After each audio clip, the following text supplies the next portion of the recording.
Hello guys! Welcome sa aking channel. Meron akong hawak na matcha milk powder. Ito ay galing sa Japan. Masarap daw kasi galing Japan siya.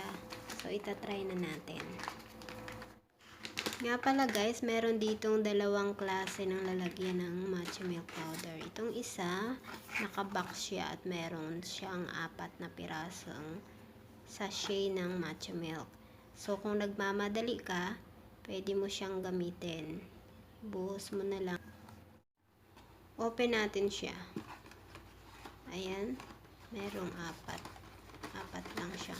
Sachet. Ayan. Buhos. Ayan. Ayan lang. Kunti lang pala laman nito. Ito yung hindi nakasachet. Need mo siyang i-scoop. Ito na siya. Inopen ko na siya. Ilalagay ko na siya.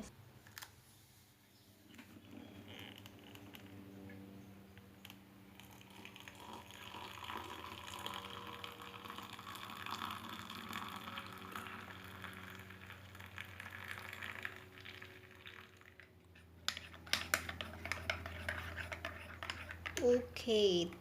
Tinimpla na natin. Halo-halo muna. Wow, ang bango. And ready to drink. Okay. Sa amoy pa lang, masarap na siya guys. Kaya, tikman nyo ang matcha milk ng Japan. Okay, ready?